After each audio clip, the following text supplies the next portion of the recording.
Okay, let's dive right into this explainer. Today, we're exploring something that's honestly incredibly profound, and that is how we can navigate serious medical conditions using evidence-based psychological tools without just brushing over the very real hardship involved. I mean, when illness strikes, it disrupts literally everything, right? It shakes up our routines, it challenges our identity, and it introduces this constant lingering uncertainty. So, drawing on insights from integrative mental health specialist Dr. Louise G. Miller, we're going to look at how positive psychology can actually help you and your family build grounded hope. We are not here to minimize the pain. We're here to figure out how to consciously choose moments of happiness and well-being over compounding stress, even during the toughest seasons of life. I want you to really think about this for a second. Have you ever been told to just stay positive after a major diagnosis? It's such a common experience. Well-meaning friends and family usually rush in with advice to look on the bright side. And frankly, that can be an incredibly heavy burden. Society kind of demands this forced cheerfulness when you are at your most vulnerable. It almost makes you feel like if you're scared or angry or just plain exhausted, you're somehow doing it wrong. Let me be clear, you aren't. Because here is the actual science. True positive psychology doesn't ask you to deny your suffering or slap on a fake smile. That's just forced optimism, and trying to keep that up is totally exhausting. Instead, positive psychology asks a much more compassionate, realistic question. How can we support your well-being right alongside that hardship? It's all about building flexibility into your life, choosing little pockets of happiness where you can, rather than pretending the medical stuff isn't happening. So if you take nothing else away, remember this: stress is not a personal failure. Feeling irritable, anxious, or emotionally drained when illness hits, that is a biological reaction from your body's protective system. It's not a character flaw. Our bodies are quite literally wired to protect us from threats, and a major health crisis is a massive threat. Actually, scratch that. It's more like your body is doing exactly what it was built to do. We really need to stop blaming ourselves for feeling cranky or drained and see it for what it is. The biology here is super validating. When that stress response stays turned on for too long, which it almost always does during long-term medical battles, it takes a huge physical toll.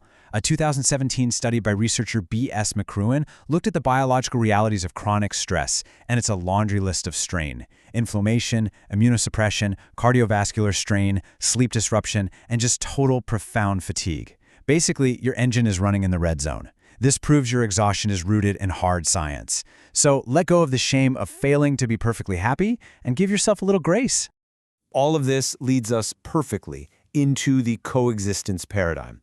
The idea of joy and pain sharing the exact same space. You know, we've kind of been conditioned to think of emotions like a light switch. You're either happy or you're sad. But pioneering psychologist Martin Seligman redefined well-being back in 2011. He showed that true well-being isn't just the absence of pain. That's a total myth. Real flourishing includes finding meaning, keeping up supportive relationships, staying engaged, and feeling a sense of accomplishment, even if those accomplishments look a lot smaller than they used to. You don't have to be cheerful 24/7 to be psychologically strong. This means emotional complexity is completely normal. It's the reality of being human. You can absolutely experience deep sadness about a diagnosis and still find immense meaning in a chat with a friend that very same afternoon. You can feel absolutely terrified about an upcoming scan and still feel overwhelming love for your family at the exact same time. These feelings aren't mutually exclusive. Distress and well-being share the same room. Now let's explore the power of micro-moments. These are small steps to psychological strength.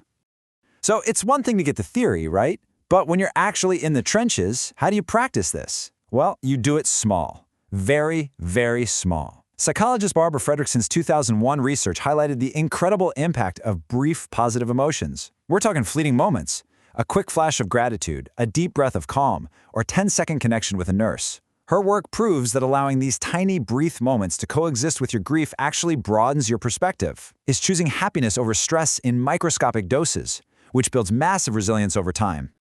To actively find these micro-moments, you don't need to overhaul your entire life. Just ask yourself these 3 super simple questions at the end of the day. 1.